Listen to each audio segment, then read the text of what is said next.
Chant and dance as much as possible in this human form of life. Om Ajnanatimirandhasya Jnananjanashalakaya Chakshurunmilitam Yena Tasmai Shri Gurave Namaha.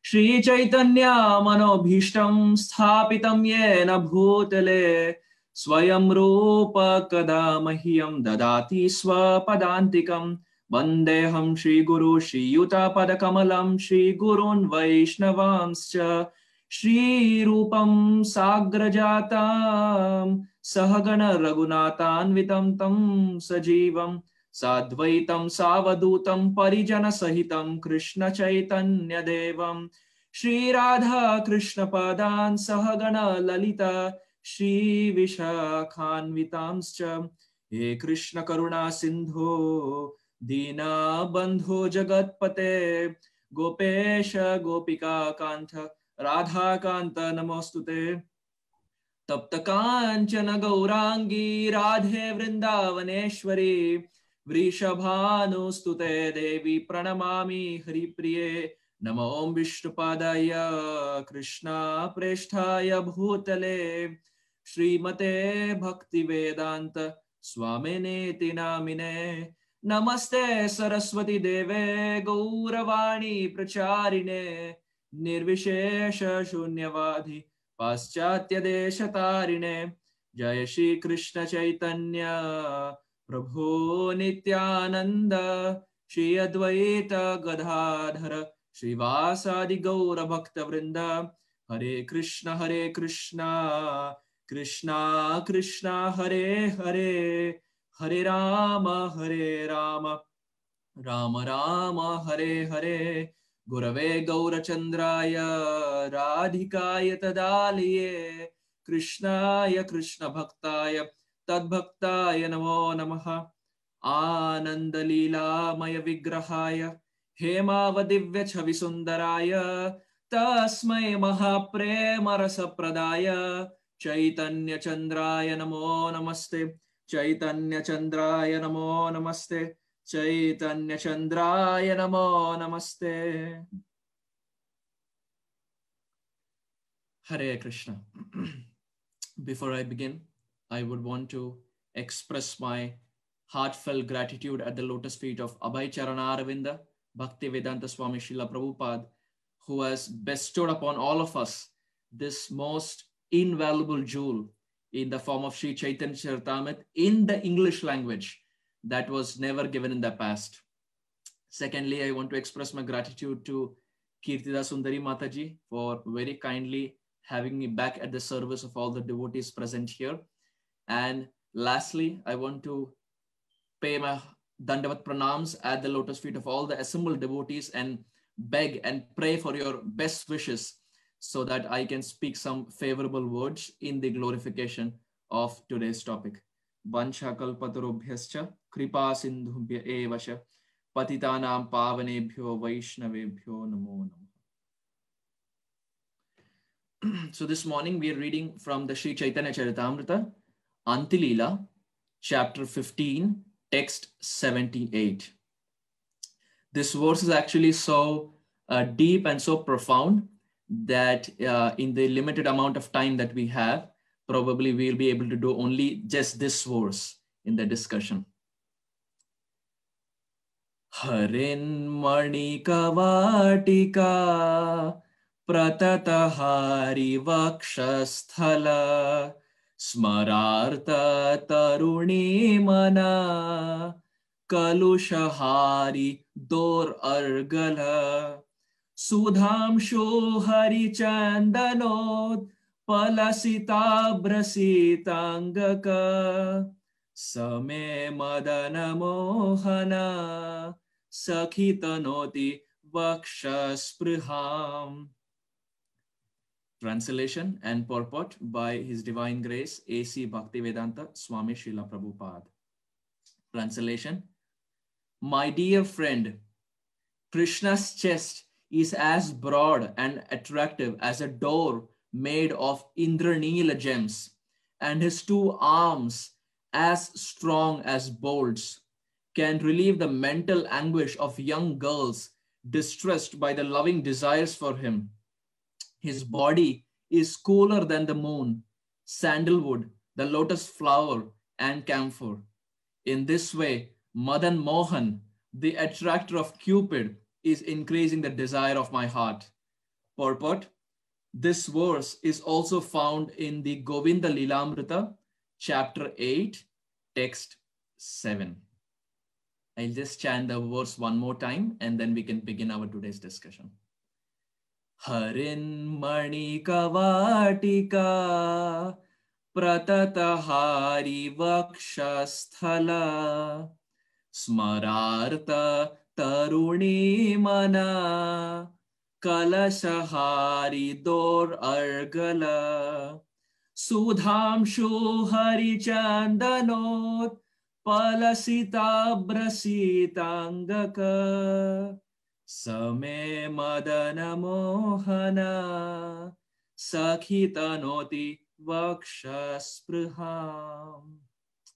Shri Chaitanya Charitamrita ki jai. We find in the 11th canto of the Srimad Bhagavatam, Shukadev Goswami gives a very beautiful verse. Shukadev Goswami says, Labdva sudurlabamidam bahusambhavante manushyam anityam apiha dhira turnam yateta napateta anumrityu yavan nisheshaya vishaya kalu sarvatasyat. Canto 11, chapter 9, text 29, Bhagavat. Shukadev Goswami says, Labdva sudurlabhamidam bahusambhavante. He's saying, getting this human form of life, it is not durlabham, it is sudurlabham. It is extremely rare to obtain this human form of life.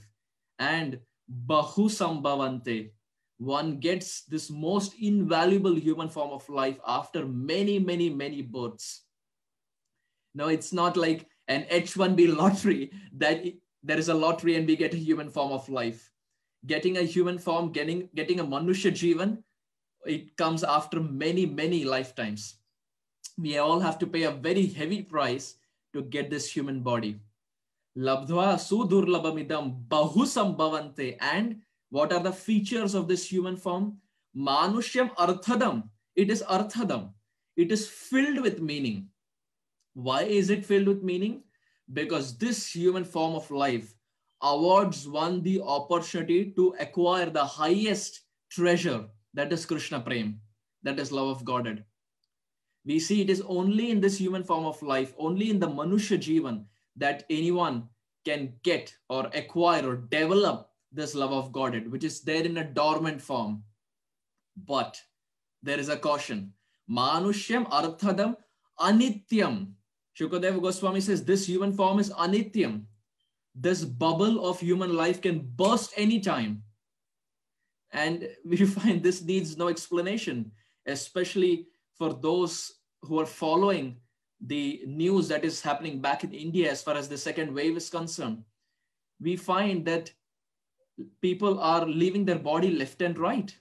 And Shukadev Goswami is right when he makes this point that the bubble of human life can burst, can break anytime. That is why he says, because this human form is rarely achieved and it can break anytime, and because it is filled with meaning, which means one can get the highest destination, that is love of God. Turnam yatet napatet anumrityu yavan. He says turnam, without delay, as fast as possible, as quick as possible. The sooner the better. Before this body drops down dead, one should make every endeavor to achieve love of Godhead. He says that this is the aim of Manushya Jivan. This is the aim of human life. And we find the same point is established by Prahlad Maharaj. We see that in a few weeks from now, we are going to celebrate the most auspicious appearance day of Nrsingadev. And the 7th canto, Prahlad Maharaj is making the same point. When Prahlad Maharaj is speaking to his demoniac friends, Prahlad Maharaj says, Kaumaram acharet pragyo dharman bhagavadan iha durlabham manusham janma tadapi adhruvam arthadam. Canto 7, chapter 6, text 1, Bhagavat. He says, Kaumaram acharet pragyo dharman bhagavatan iha. This human form of life is rarely obtained, and it is for this reason, Kaumaram. One should practice this devotional service from Kaumara, from the tender age of childhood. Because he says, Arthadam and Anityam. This human form is filled with Arthadam. It is filled with meaning. But at the same time, it is Anityam. Human life can end at any time. Now, time and again, we are seeing whether it is 7th canto or whether it is 11th canto, the term used is Arthadam. Human life is filled with a lot of meaning. And this meaning, dear devotees, is nothing but the meaning of acquiring Krishna Prem.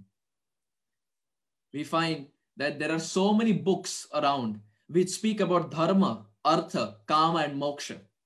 There are so many books who speak on these purusharthas, but it is only scriptures like the Srimad Bhagavatam and the Sri Chaitanya Charitamrita that boldly, outrightly, they speak about the 5th purushartha, the Pancham purushartha, and the most important purushartha, that is Krishna Prem, that is love of Godhead. And we find in this section that we are discussing today, Chaitanya Mahaprabhu is demonstrating this 5th purushartha, that is love of Godhead.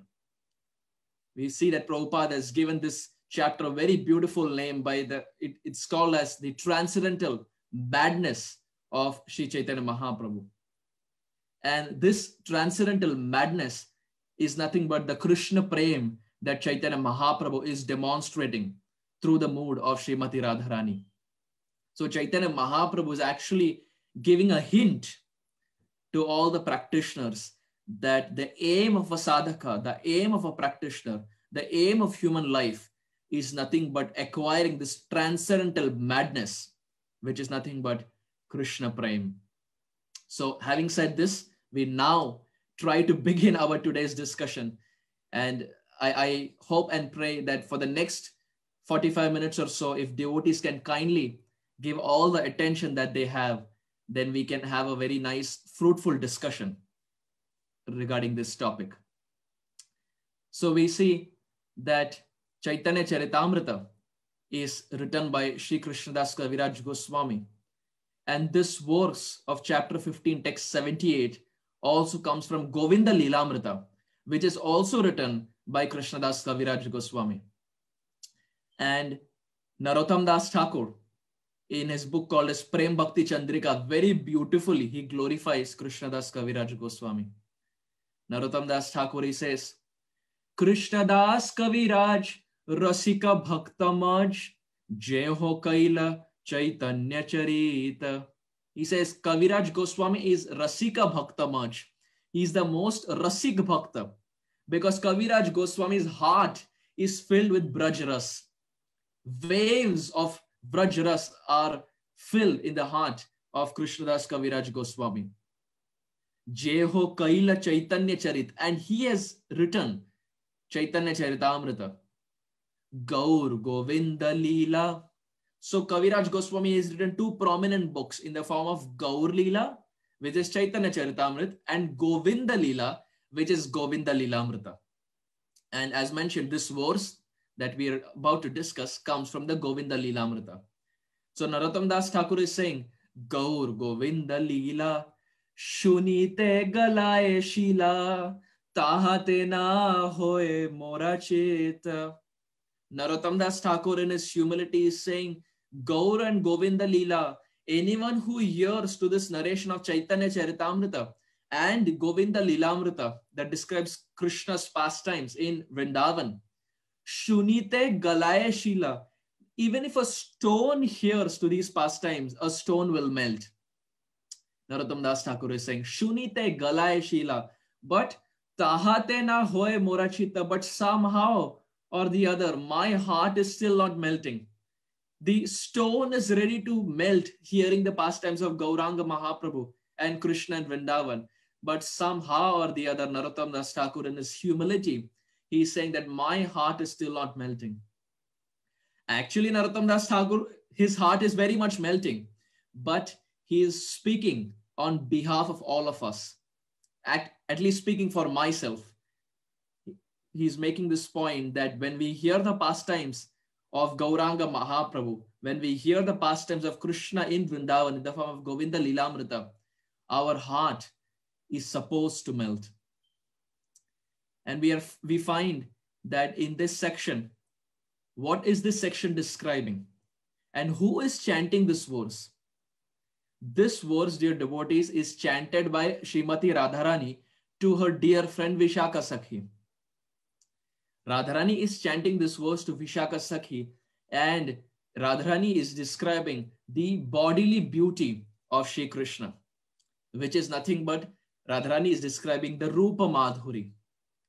We all know that Krishna in Vrindavan, he possesses 4 qualities that even Vishnu and Vaikunta doesn't possess. And those 4 qualities that Krishna has is Leela Madhuri, Prema Madhuri, Venu Madhuri, and finally the 4th, that is Rupa Madhuri, the beauty, the sweetness of Krishna's form. So fundamentally, the theme of this verse is Radharani is describing the Rupa Madhuri, or the beauty of Krishna's form in Vrindavan. We find that the Western conception of God is very different from the Gaudiya conception of God, because God is Adi Purusha. He's the most primeval being. He's the oldest being. The Western conception, many times we find that whenever pictures are painted, God has a white beard, God has white hair, and sometimes God even has a walking stick.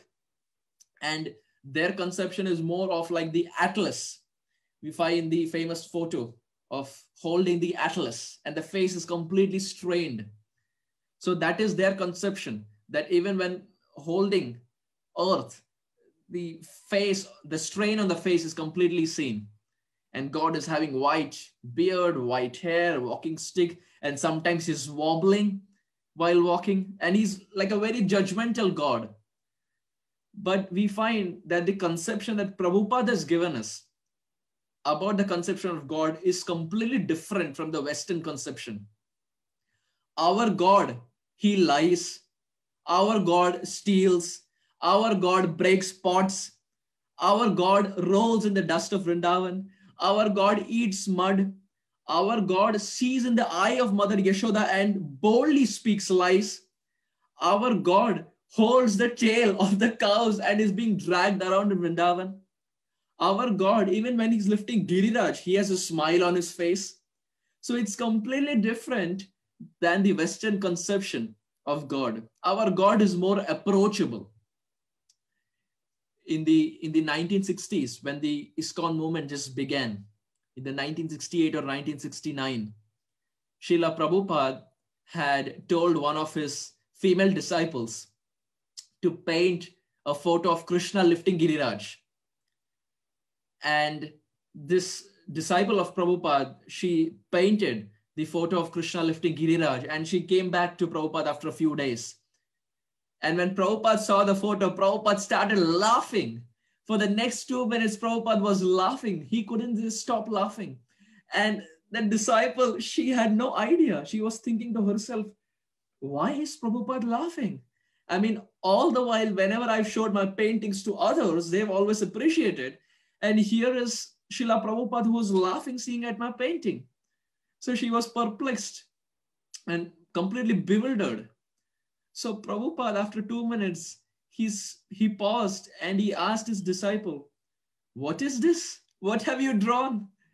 And she said, Prabhupada, you asked me to paint Krishna lifting Giriraj, so I have painted that.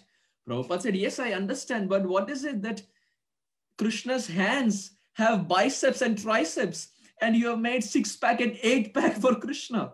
So when she heard, she said, Prabhupada, I thought that he's a 7-year-old and he's lifting a mountain. So probably he should be having biceps, he should be having triceps, he should be having 6-pack and 8-pack. So that is the reason, Prabhupada, I drew biceps and triceps for Krishna. Prabhupada said, no. People of this world, they go to gym and they have biceps and triceps. But our Krishna, he doesn't go to gym. He is living in Vrindavan. He is a 7-year-old, but his arms are more powerful than all the biceps and triceps. He doesn't require the LA Fitness and all the so-called gyms. So Prabhupada made a strong point by saying that Krishna's arms externally may seem like a 7-year-old, but they are so strong that they are capable of lifting Giriraj, so much so that Krishna has a smile on his face.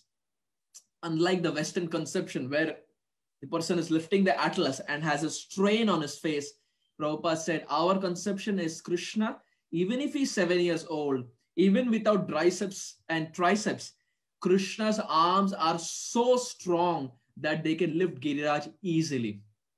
And we find this is the same point that Radharani is making in this verse, that Krishna's arms are as strong as bolts. Very powerful arms that Krishna possesses. Another time, Srila Vishwanath Chakravarti Thakur comments, when Krishna went to Mathura in order to kill Kamsa, we know that Krishna, he dragged Kamsa by holding on to his hair. Krishna with his arms, he held on to the hair of Kamsa and dragged him down. And with those same arms, he was punching and smashing Kamsa to death. At that time, the Mathuravasis who were seeing the sight, they were completely bewildered. At first, all the Vatsalya Ras was emanating from their heart, but when they saw this godly opulence of Sri Krishna, as to how powerful his arms are, and that he is smashing and punching Kamsa to death, naturally all of them fell down in the mood of Dasyaras. So at that time, Vishwanath Chakravarti Thakur comments that Sridham Sakha, he came to Mathura and he witnessed this complete sight. Now, who is Sridham Sakha? Radharani's brother.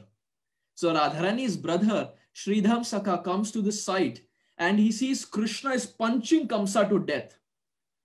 So after Kamsa is completely killed and after Chanura and Mushtika are smashed to death by Krishna and Balram's arms, at that time, Sridham Sakha sees everything. And when Krishna sees Sridham Sakha, Krishna comes running towards Sridham and he says, Sridham, Sridham. And Sridham says, wait a minute. Krishna, don't come ahead. And Krishna says, what happened, Sridham? Sridham says, you cannot be my Krishna. My Krishna is not so strong. I defeat him day in and day out. Morning, afternoon, evening, night, I smash him. I punch him. So much so that I sit on his chest and I punch him. I know Krishna's arms are not so strong. What to speak of punching and killing Kamsa to death? I'm sure that you are not my Krishna. You cannot be my Krishna. So at that time, Krishna says, Sridham, I am your Krishna. Believe me, I am your Krishna. Sridham says, impossible. My Krishna is not so strong. I defeat him every day. He doesn't have so much strength. Because the Shastras describe Kamsa Maharaj was so strong that he with his left hand could pick up an elephant. That was the power of Kamsa Maharaj. So Sridham was thinking, that personality who can lift elephants with his left hand, how can Krishna, whom I defeat every day, how can Krishna's arms drag and punch Kamsa to death? Impossible. He tells Krishna, Krishna, you are not my Krishna. So at that time, Krishna has a tear in his eye. And Krishna says, Sridham, how can I convince you that I am your Krishna? I am your Lala. I am your Sakha. So Sridham says, if you are my Krishna, then let us have a battle. Because I defeat Krishna every day. So if you are my Krishna, let us have a battle right here, right now. And let us see who wins. So Krishna agrees. And dear devotees, amidst the dead body of Kamsa, Krishna and Sridham start to punch each other. They start to wrestle amongst each other. So much so that Vishwanath Chakravarti describes Sridham defeats Krishna. Sridham sits on the chest of Krishna and is punching Krishna. And that Krishna, whose arms were so strong that he could drag and kill Kamsa to death, those same arms lost when it came to the love of Sridham Sakha. Sridham Sakha's arms were more powerful than the arms of Krishna. And Vishwanath Chakravarti describes, amidst the dead body, Sridham was sitting on the chest of Krishna and punching Krishna. And what does Sridham say?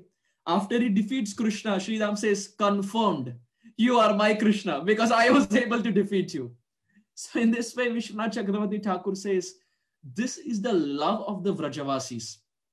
Krishna's arms are so strong as Radharani is describing, but still the Vrajavasis, even after they have seen all the godly opulence of Krishna, they are convinced that he cannot be God. How can he be God? He lies, he steals, he breaks pots. Which God eats mud? Which God steals? Which God lies? So we find that the Vrajavasis demonstrate something called as Shuddha Madhurya Prem. They see so many godly opulence of Krishna in the form of Krishna killing Putana, Krishna killing Shakatasur, Krishna killing Trinavarta, Dhenukasur, Agasur, Bakasur, Keshi, and so many demons. But the Vrajavasis are in a state called as Shuddha Madhurya Prem. They have so much mamata, so much love for Krishna that they are convinced Krishna cannot be God. And to illustrate this point, dear devotees, Sanatan Goswami gives a very beautiful example. Shripad Sanatan Goswami brings about he illustrates a beautiful example that signifies the love of the Vrajavasis in contrast to the love of the Mathuravasis and the Dwarkavasis. Shripad Sanatan Goswami says, for example, let's take a well. And this well has well water. And if we take 10 kilos of salt and pour this 10 kilos of salt in the well water, what will happen? The well water will become salty. That well water, which was sweet in nature, now because of the 10 kilos of salt, now that well water will become salty. Now Shripad Sanatan Goswami says, take the same 10 kgs of salt and go and throw it in the ocean. What happens? Nothing. There is no change in the state of the ocean. Why? Not because the ocean is already salty, but because the depth of the ocean is so much, it is so deep that irrespective of how much ever amount of salt is poured, there is no change in the state. There is no change in the concentration of that of the ocean.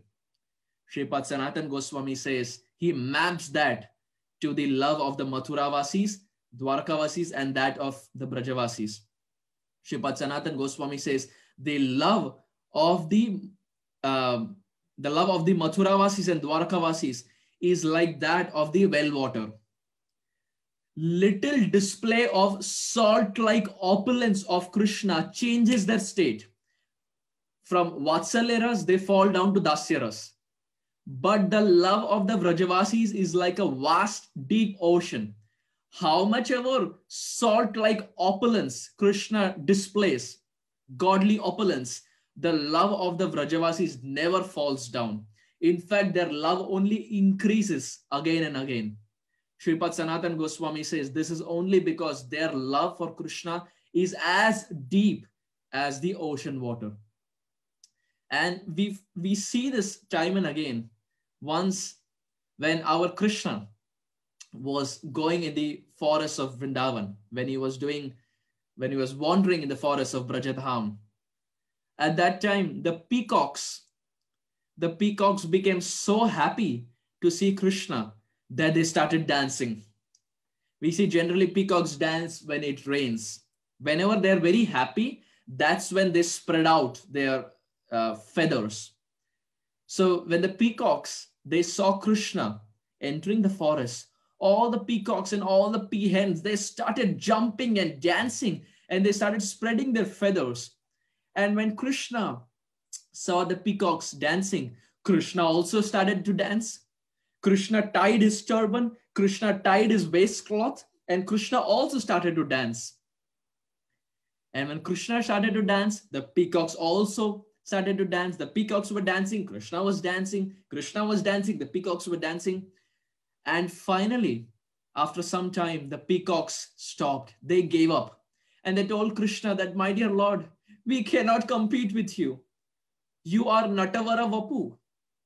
We find Shukadev Goswami in Venu Geet. He says Krishna is Nata Vara Vapu. He is the best among dancers. So the peacocks, they say, my dear Lord, you are the best among dancers. How can we even compete with you in dancing?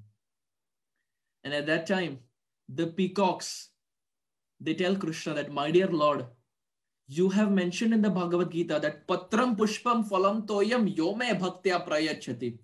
In chapter 9, text 26 of the Bhagavad Gita, Krishna says, anyone who gives me a leaf, anyone who gives me a flower, anyone who gives me fruit, and anyone who gives me little water, I sell myself.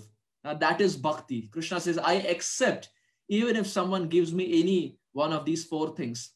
But at that time, the peacocks, they turn towards Krishna and they say, my dear Lord, we cannot give you patram, we cannot give you pushpam, we cannot give you phalam, and we can't even give you toyam.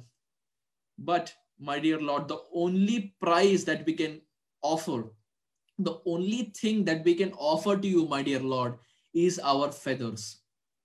We can't offer any of the things that you have mentioned, but the feathers that you have given us, my dear Lord, we want to offer these feathers back to you. And saying thus, the peacocks and the peahens, they started plucking the feathers from their body and they started placing it at the feet of Shri Krishna. And we see that peacocks, all they have is feathers. So plucking feathers from their body only meant that they're completely offering their complete body to Shri Krishna. And dear devotees, this is nothing but Atma Nivedanam. This is complete surrender. We see another prominent example of Atma Nivedanam, of complete surrender, is that of Bali Maharaj in the 8th canto. In the first 2 steps, we find Vamandev, he conquered everything that Bali Maharaj possessed. And finally, in the 3rd step, the Supreme Lord as Vamana, he placed his lotus feet on the head of Bali Maharaj and pushed him down to the lower planetary systems. So Bali Maharaj offered his complete body unto the service of Krishna, which is nothing but Atma Nivedanam, complete surrender. And because Bali Maharaj offered his complete body, it is till this date, the Supreme Lord as Vaman is standing as the doorkeeper for Bali Maharaj. And likewise, dear devotees, because the peacocks are demonstrating Atma Nivedanam, complete surrender at the lotus feet of Krishna by giving their peacock feathers, Krishna is keeping those same peacock feathers on top of his head to demonstrate this point that anyone who completely surrenders their body, mind, and words unto me, I give them the position not at my lotus feet, but on top of my head. Even if someone is an animal, I give them the position of the top of my head. So what to speak of devotees, human beings, practicing and chanting and dancing every single day? What prized possession Krishna is ready to give all of us. And not just one instance, dear devotees. There are several instances where Krishna wears the peacock feather. Another prominent instance is Srimati Radharani, who was once in Man, transcendental sulking anger. She was once in Man towards Krishna. And at that time, our Shyamasundar, he tried everything possible in order to pacify Srimati Radharani. But somehow Radharani was still very angry. So at that time, the peacocks and the peahens, they started dancing in front of Srimati Radharani. And seeing the dance of the peacocks and peahen, Radharani became so happy that she started laughing.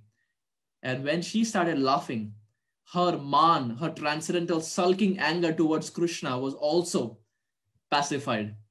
So Krishna thought to himself that I was not able to pacify Srimati Radharani, but it was these peacocks and peahens who helped me pacify Srimati Radharani. And it is for this reason Krishna acquired the form of a peacock and Radharani acquired the form of a peahen, and both Radha and Krishna started dancing in the form of peahen and peacock. And dear devotees, this place in Braj Mandal is none other than Mor Kutir. So we find many times peacocks and peahens, have helped Krishna and have demonstrated complete surrender at the lotus feet of Krishna. And it is for this reason Krishna, he wears peacock feather on top of his head. And we find in the 10th canto, in the section of Venu Geet, Shukadev Goswami says, Barha Pidam Natavara Vapu Karnayo Karnikaram. He says Barha Pidam. So Barha basically means peacock feathers. And Apidam means crown. So Shukadev Goswami says Krishna has Barha Pidam, which means he has a crown of peacock feathers. There are various flowers that Krishna wears, but apart from that, Krishna also has a beautiful crown of peacock feathers. And he is Natavara Vapu. He is the best among dancers. And Karnayo Karnikaram. Now this is so beautiful. Vishwanath Chakravarti says, Karnayoho Karnikaram. So Karna in Sanskrit means ears. And Karnayoho means a dual case is used, which means 2 ears. Karnayoho, 2 ears. But Karnikaram, only 1 flower. So Shukadev Goswami is saying 2 ears but 1 flower. How is this? Generally we find 2 ears means 2 flowers. So Shukadev Goswami is making this point, Karnayoho Karnikaram, 2 ears but 1 flower. And here our acharyas very beautifully they comment that Krishna has 2 ears. But the reason Shukadev Goswami is saying that Krishna wears only 1 flower is because Krishna is very restless. Krishna keeps a flower to his 1 ear, and then within few moments he shifts it to another ear, and then within few moments he again switches it back to this ear. So Shukadev Goswami, when he is describing this pastime, he is seeing the restless nature of Krishna. And he's saying, Karnayoho, 2 ears, but Karnikara, 1 flower, because Krishna is very restless. He keeps switching from left ear to right ear to right ear to left ear. Karnayoho Karnikaram. And Bhibradvasana Kanaka Kapisham Vaijayantim Chamalam. And Krishna wears a Vaijayanti Mala. What is this Vaijayanti Mala, dear devotees? Jayanti means victory. And Vai Jayanti, Vai means Vishesha Rupena, which means special victory. But what is this victory that Shukadev Goswami is talking about? It is not the victory of Krishna over the demons. Krishna has killed so many demons, but the Vaijayanti Mala does not describe Krishna's victory over the demons. But in fact, the Vaijayanti Mala is a symbolic representation of Krishna's victory over the hearts of the Brajavasis. Krishna wears the Vaijayanti Mala to demonstrate that he has become victorious over the hearts of the friends of Krishna, to Mother Yashoda and Nanda Baba, to Rohini Maya, and to Shrimati Radharani and all the Vraja Gopis. And not just them, but even to the peacocks and the peahens and the elephants and the deers and the cows and the calf. Krishna is victorious over the hearts of everyone. It is for this reason Krishna, as a symbolic representation, is wearing the Vaijayanti Mala. And this Vaijayanti Mala, it comprises of 5 flowers. Only when these 5 flowers come together, only when these 5 flowers are strung together, it forms Vaijayanti Mala. What are these 5 flowers? Mandara, Kunda, Kamala, Parijata, and Tulasi. When these 5 flowers are strung together, that is when it forms a Vaijayanti Mala. So this is a symbolic representation that Krishna is wearing, because we find Krishna is living in Vrindavan, and in Vrindavan there is no concept of trophy, there is no concept of medals, but in Vrindavan, because it is village life, the way Krishna represents his victory over the Brajavasis is by wearing a Vaijayanti Mala. So we see that Krishna is wearing a peacock feather. Krishna is having a Karnikara flower, 2 ears but 1 flower. Krishna is having a Vaijayanti Mala. And with this attire, when the Braja Gopis, when they see Krishna, Krishnadas Kaviraj Goswami makes a very brilliant point. Krishnadas Kaviraj Goswami, he says, Gokulair Gokulam Ninye Gokulam Gokulair Haran, Gokulam Gokulai Stridam, Gokulair Gokuleshwaraha. So we find Kaviraj Goswami in Govinda Lilamrita, he does a wordplay with the word Gokul. What is Kaviraj Goswami saying? Kaviraj Goswami says, when the Lord of Gokul entered Gokul with his Gokul, so Go means cows and Kula means group. So when the Lord of Gokul entered Gokul with his Gokul, which means groups of cows, at that time the gopis of Vrindavan looked at the Lord of Gokul with all their Gokul, because Go also means senses and Kula means a group or a network. So Kaviraj Goswami does a wordplay on this word Gokul by saying, when the Lord of Gokul entered Gokul with all his Gokul, the gopis of Vrindavan looked at the Lord of Gokul with all their Gokul. And Kaviraj Goswami expands on that by saying the reason the gopis were looking at the Lord of Gokul with all their Gokul is because Krishna was demonstrating a beauty par excellence. Krishna was demonstrating his Rupa Madhuri, so much so that the Braja Gopis were completely enamored by seeing the beauty of Shri Krishna. So we find that whether it is the friends of Krishna, whether it is Maya, Yashoda and Nanda Maharaj, or whether it is Radharani and the Braja Gopis, all of them are completely enamored seeing this wonderful beauty of the Supreme Lord Shri Krishna. But at this point, dear devotees, a question arises. We have discussed the Rupa Madhuri of Krishna, but how can we understand, how can we practically realize this form of Krishna? Because till now, whatever we have read is theoretical. At least speaking for myself, it is theoretical. So how do we actually understand and realize this form of Krishna? For this, Shukadev Goswami comes to our rescue.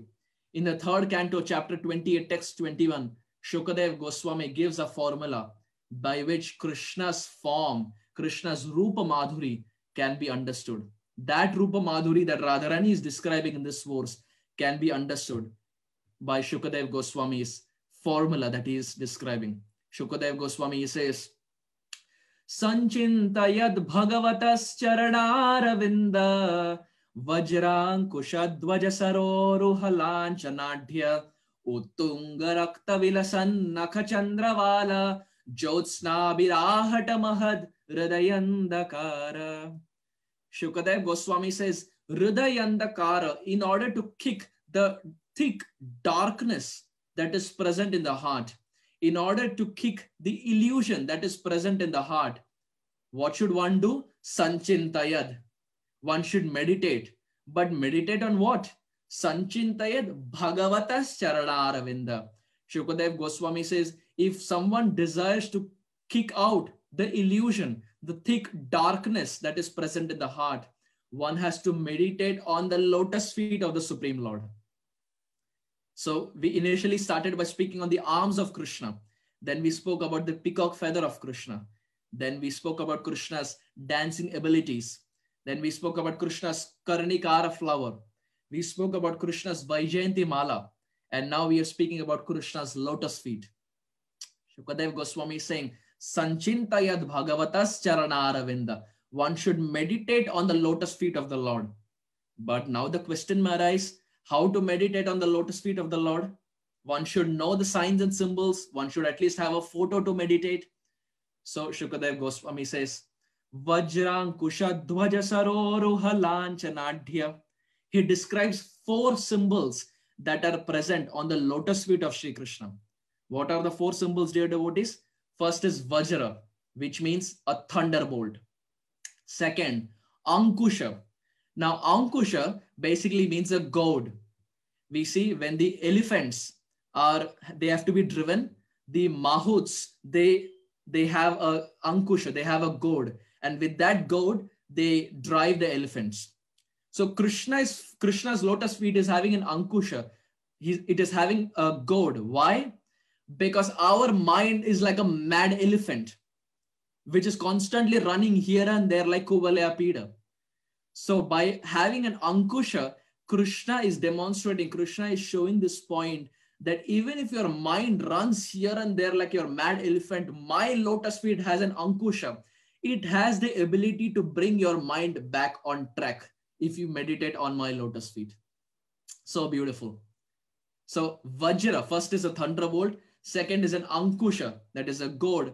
Vajrankusha, third is dhvaja. Krishna's lotus feet has a dhvaja. Now dhvaja means a flag, but Sanskrit is such a beautiful language that a flag can be, the word flag in English has two understandings. First, the dhvaja is called as a small flag, while a pataka is called as a big flag. So a big flag is called as pataka, while a small flag is called as dhvaja.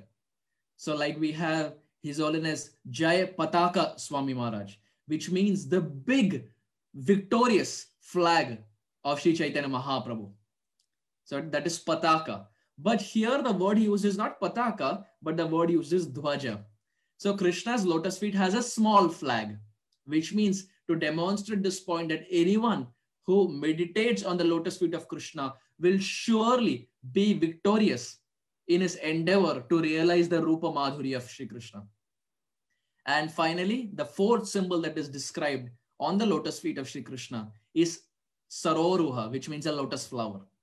So Shukadev Goswami is saying, please meditate on the lotus feet of Shri Krishna because it has four symbols in the form of Vajra, Ankusha, Dhvaja, and Saroruha.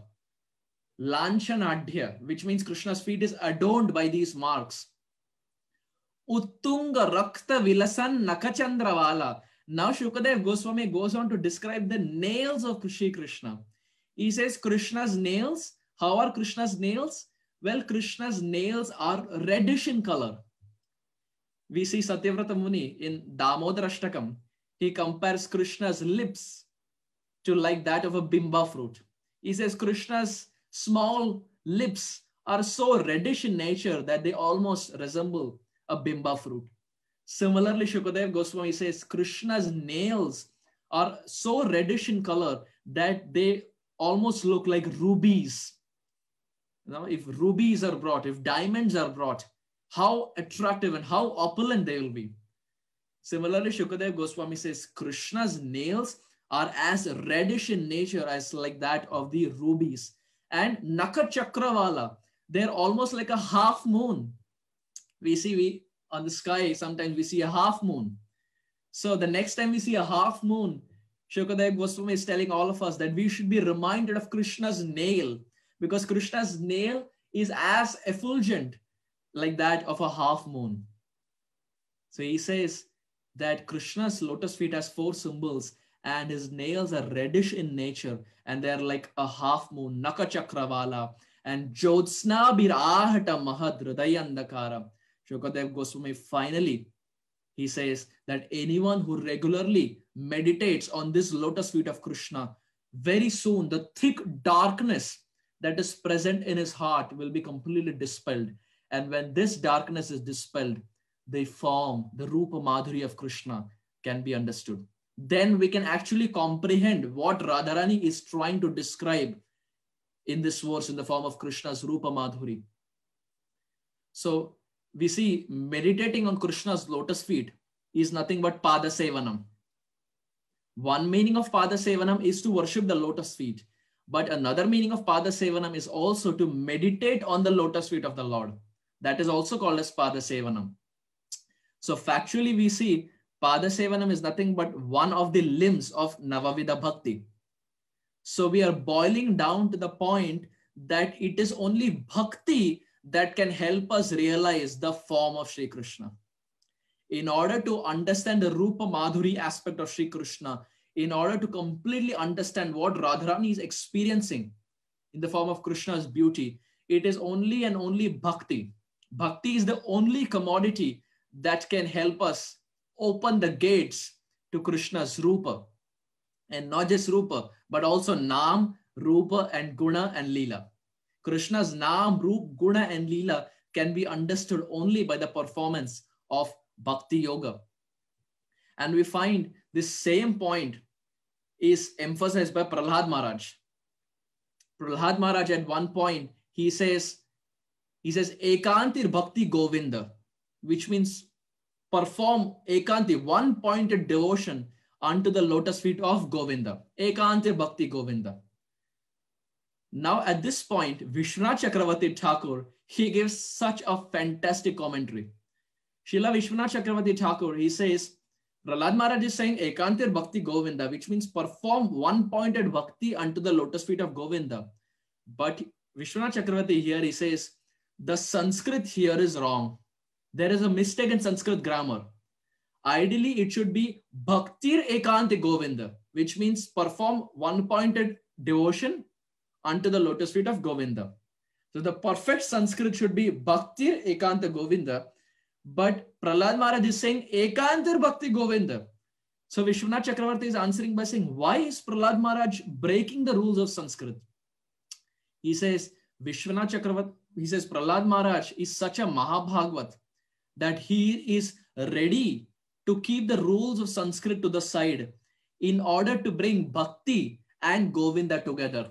Because we know that Bhakti is nothing but Srimati Radharani. Bhakti Devi is nothing but Srimati Radharani. So Prahlad Maharaj doesn't want to put even a single word and separate Radha and Krishna. In fact, he is ready to keep the rules of Sanskrit to the side in order to bring Bhakti and Govinda together. And he says it is for this reason Prahlad Maharaj is making this point. Ekantir Bhakti Govinda, which means perform one-pointed devotion unto Radha and Krishna, which is nothing but Bhakti Yoga, which ideally should have been Bhaktir Ekanti Govinda. So in this way, we find Prahlad Maharaj is also demonstrating this same point that Bhakti is the only way that can attract the heart of Krishna. And Bhakti is the only thing that can open the gates to understand Krishna's Rupa Madhuri. And in this verse, dear devotees, we find that Radharani, she could have taken any name of Krishna, but specifically she takes the name Madan Mohan. Why? Because Madan Mohan denotes Sambandha Tattva. Madan Mohan Ju denotes Sambandha Tattva Gyan. Kaviraj Goswami, he says, Shri Radha Saha Shri Madan Mohan, Shri Radha Saha Shri Govinda Charan, Shri Radha Saha Shri Gopinath, Ei Teen Thakur Hoy Godiyara Nath. Very beautifully, he says that Madan Mohan, Govinda and Gopinath, they are the lords of Gaudiyas because they denote Sambandha, Abhideya and Prayojan. But here we see that Radharani is using the term Madan Mohan. The name Madan Mohan is used. Why? Because Radharani, in a very subtle fashion, is demonstrating this point, is helping all of us understand that till the time Sambandha is not developed with Sri Krishna, till the time relationship is not developed, till the time the sadhaka doesn't have understanding of his Sambandha with the Supreme Lord, till that time, understanding the Rupa Madhuri is a far-fetched reality. We can theoretically discuss about the Rupa of Sri Krishna, but having the spurti, having the realization of Krishna's form can be only understood by Krishna's mercy. So very beautifully, our acharyas are making this point that only by performance of bhakti yoga can the gates of understanding Krishna's Rupa Madhuri can be understood. And here we are finding that Radharani is saying Madan Mohan because she is making this point that till the time there is no Sambandha established, one will not understand the Rupa Madhuri of Shri Krishna. And there is a reason why Madan Mohan is called Sambandha Tattva. We see there are so many forms of Krishna, but Madan Mohan is called Sambandha. Why? Because the answer is there in the name itself. We see his name is Madan Mohan, which means Mada Na, Moha Na, which means by worshipping him, there will be no more Mada Na, and there will be no more Moha Na. Mada means pride and Moha means illusion. So by worshipping Madan Mohan, there will be no more pride and no more illusion. Mada Na, Moha Na. And naturally, when illusion is kicked out from the heart, Sambandha Tattva is established. It is for this reason Madan Mohan is considered the Sambandha Tattva, because illusion is the only binding force for the Jiva, which is not helping the Jiva understand the Rupa Madhuri of Shri Krishna. So Radharani is making a very interesting point that by worshipping a Sambandha Tattva deity, that is Madan Mohan, the mother can be kicked out and the moha, illusion, can be kicked out. And naturally, when the illusion is kicked out, Sambandha can be established. And once Sambandha is established, then Radharani is making her point, then we can understand the beautiful form of Shri Krishna in Vrindavan. So fundamentally, the essence, the fundamental point of this discussion is, in order to understand Krishna's form, bhakti is the only way that can help us achieve our goal. And the question now arises, Srila Prabodhananda Saraswati says, but bhakti unto whose lotus feet? We are Kali Yuga Jivas, and we know worshipping Krishna, there are so many rules and regulations and so many offenses. When it comes to Krishna's holy name, there are 10 offenses. When it comes to Krishna's deity worship, there are 32 offenses. So the number only keeps increasing when it comes to the worship of Shri Krishna, when it comes to the bhakti unto lotus feet of Shri Krishna. So for this reason, Prabodhananda Saraswati in Sri Chaitanya Chandramrita, he says, Yatha yatha gaura padara vinde, vindeta bhaktim krita punya rashi, tatha tato sarpati ridhya kasmat radha padam voja sudham vurashi. Prabodhananda Saraswati says, Yatha yatha gaura padara vinde, to the extent one performs one pointed devotion unto the lotus feet of Gauranga Mahaprabhu, to the extent one is sold out at the lotus feet of Chaitanya Mahaprabhu, Chaitanya Chandra, to that extent, Radha Padham Bhoja Sudham Burashi, to that extent, his heart will be flooded with the nectarian waves emanating from Radharani's lotus feet. In order to understand Radharani and to understand the words that are emanating from the lotus lips of Radharani, just like this verse, Prabodhananda Saraswati says, first one should have one pointed devotion unto the lotus feet of Gauranga Mahaprabhu. Yatha yatha gaura padar vinde, vindeta bhaktim krita punya rashi. If one has one pointed devotion unto the lotus feet of Chaitanya Mahaprabhu, then Chaitanya Mahaprabhu will enable the sadhaka. Chaitanya Mahaprabhu will give the realization. He will give the seed of realization to understand Srimati Radharani. And when Chaitanya Mahaprabhu showers his mercy, then we can hope to even fathom what is coming out from the lotus lips of Srimati Radharani in the form of this verse in the 15th chapter of the Sri Chaitanya Charitamrita Antalila, which is entitled The Transcendental Madness of Sri Gauranga Mahaprabhu. Having said this, I stop here. Thank you very much. Hare Krishna. Sri Chaitanya Mahaprabhu ki jai. Srila Prabhupada ki jai. Samasta Gaura Bhakta Vrinda ki jai. Hare Krishna.